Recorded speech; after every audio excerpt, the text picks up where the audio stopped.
और जिस तरह का चुनाव पहले चरण का चल रहा है, इलेक्शन कमीशन के जो नियम बने हैं उन नियमों को पालन करके हम लोग लगातार आप लोगों के माध्यम से जनता तक पहुंचने का काम कर रहे हैं और आपके माध्यम से जनता से यही अपील है कि ये चुनाव उत्तर प्रदेश के भविष्य का चुनाव है। ये चुनाव देश को किस दिशा में ले जाने का काम होगा उसका चुनाव है। आने वाले समय में संविधान को बचाने का चुनाव है। ये चुनाव इसलिए भी ज़रूरी है कि बहुत सारे लोग ये महसूस करते हैं कि उत्तर प्रदेश का चुनाव लोकतंत्र को बचाएगा, इसलिए लोकतंत्र को बचाने का भी चुनाव है।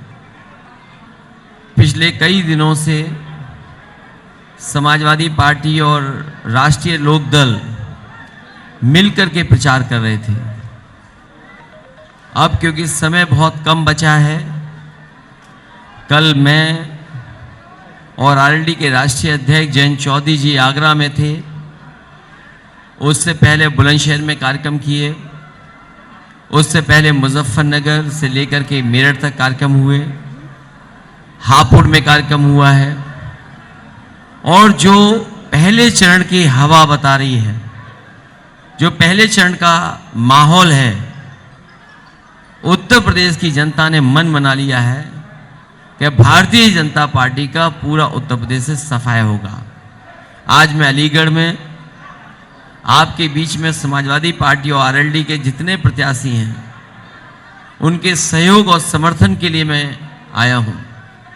मैं आपके माध्यम से अपील करता हूं कि आरएलडी और समाजवादी पार्टी के जितने भी प्रत्याशी उन्हें भारी बहुमत से जिताने का काम करें।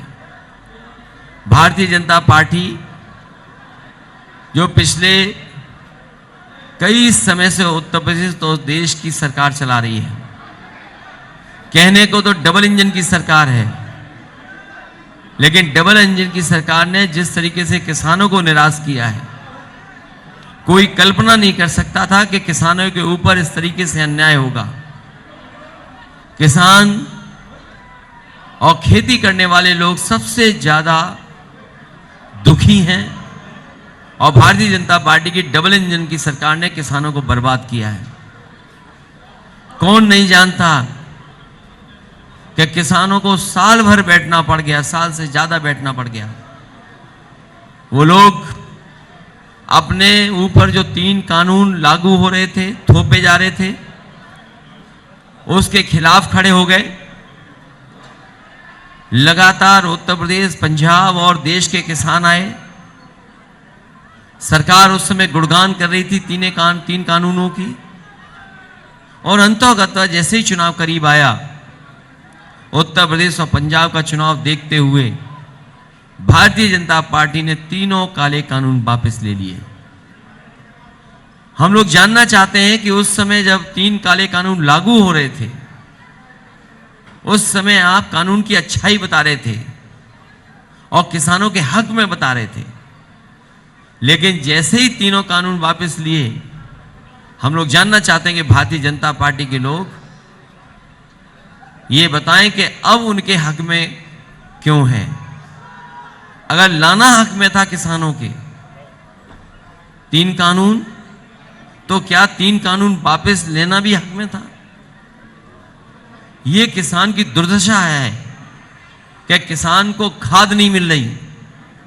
जिस समय उसे खाद की जरूरत थी, किसी किसान को खाद ये सरकार नहीं दिला पाई। खाद के अलावा जो बोरी में चोरी हुई है, खाद अगर मिल भी गई किसान को, तो बोरी में से चोरी देखी उसने। डीजल, पेट्रोल, हर जरूरत की चीज महंगी है। और सोचिए, अगर कमाई आधी हो जाएगी और महंगाई दुगनी होगी, तो किसान के परिवार में खुशहाली कैसे आएगी? कोविड के समय पर, कोरोना के समय पर यहां पर चलते हुए मजदूरों को देखा है। इसी रोड से, जीटी रोड से न जाने कितने मजदूर जो महाराष्ट्र और गुजरात में थे या दिल्ली में थे, अन्य प्रदेशों में थे, इसी रास्ते उत्तर प्रदेश के अपने घर पहुंचे और बिहार के घर पर पहुंचे।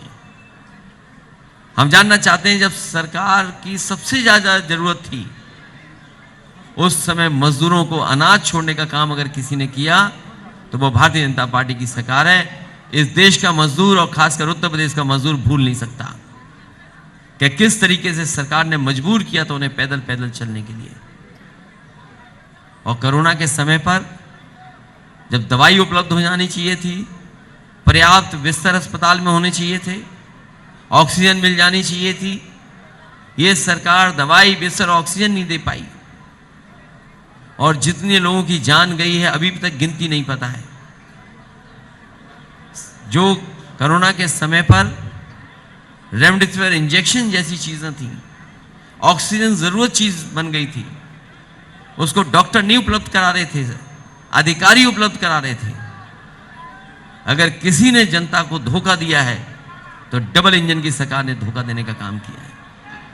आज नौकरी और रोजगार नहीं है। हाँ, इसके बाद नौकरी रोजगार नहीं है। कहां है नौकरी और रोजगार? जो कारखाने लगने थे, मुझे खुशी इस बात की कि अलीगढ़ को भी वो शामिल करें डिफेंस कॉरिडोर में। अब मुझे तो नहीं पता कि क्या बनने जा रहा है यहां पर और क्या बन करके तैयार हो जाएगा। सुना है झांसी में मिसाइल बनाना चाहते थे, अभी वहां मिसाइल नहीं बन पाई है। और अलीगढ़ में भी कुछ डिफेंस कॉरिडोर के माध्यम से कुछ बना रहे होंगे, सुना है कि तोप बनाना चाहते हैं यहां पर। लेकिन कहां है डिफेंस कॉरिडोर? और जो इन्वेस्टमेंट के बहाने लगभग 4.5 लाख करोड़ का एमओयू साइन हुआ था, वो एमओयूज कहां है? क्या कोई नया उद्योग कारखाना लगा? मुझे याद है जिस समय ओम प्रकाश राजभर जी और हम लोगों ने सहयोगी दल ने पहली मीटिंग की थी मऊ जिले में, उसी समय तय कर दिया था कि भारतीय जनता पार्टी का दरवाजा बंद करके उसमें कुंडी लगा दी गई है और अलीगढ़ के लोग ताले लगाने का काम करेंगे। जब से आरएलडी और समाजवादी संघ आए हैं पश्चिम में, भारतीय जनता पार्टी के लिए हमेशा हमेशा के लिए ताले लगाने का काम अगर कोई करेगा तो अलीगढ़ के लोग करेंगे। उनकी भाषा देखिए, आज उन्हें जवाब देना चाहिए अपने संकल्प पत्र पर जो उन्होंने 5 साल पहले जनता के बीच में रखा था। किसान की आय दोगुनी, लैपटॉप, टैबलेट और न जाने क्या क्या देंगे, डेटा देंगे, फ्री वाईफाई देंगे। लखनऊ में तो बड़े पैमाने पे लैपटॉप बढ़ गए, स्मार्टफोन बढ़ गए। बताओ अलीगढ़ के लोगों को कितना मिल गया? और मैं कह सकता हूं कि समाजवादी सरकार के समय जितने काम हुए थे आज भी जमीन पर दिखाई दे रहे हैं। अगर कोरोना के समय पर सबसे ज्यादा मदद की किसी ने तो वो एम्बुलेंस थी। पुलिस का नंबर 100 से 112 करके कबाड़ा कर दिया सरकार ने। और लैपटॉप जिसके घर में भी होगा वो आज भी समाजवादी सरकार में के दिए हुए चल रहे होंगे, आज भी बंद नहीं हुए होंगे। इसलिए हम सब लोग मिलकर के इस भारतीय जनता पार्टी का सफाया करेंगे। आरएलडी और समाजवादी पार्टी दोनों मिलकर के एक गठबंधन तैयार किए हैं और बड़े पैमाने पे छोटे दल, क्षेत्रीय दलों को लाने का काम किया है। समाजवादी पार्टी ने सभी रंगों को जोड़ने का काम किया। ये एक रंगी लोगों को उत्तर प्रदेश से हटाने का काम हम लोग करेंगे।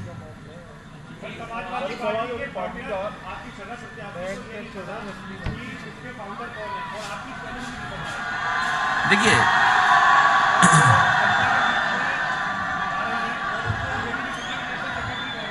मैं ये कहता हूं उन्हें कुछ ना पता हो, उन्हें साइकिल चुनाव चिन्ह तो पता है। मैं अपने छर्रा के प्रत्याशी से कहूंगा आपको कुछ बताने की जरूरत नहीं है, केवल साइकिल, और साइकिल ऐसी जिसमें हैंडल भी है, 2 पहिए भी हैं, और एक पहिया हमारा डॉक्टर राममनोहर लोहिया जी का है और दूसरा हमारा बाबा भीमराव अंबेडकर जी का है। कम से कम समाजवादियों के साथ हम अंबेडकरवादियों से भी अपील करेंगे कि उत्तर प्रदेश से भारतीय जनता पार्टी का सफाया करें।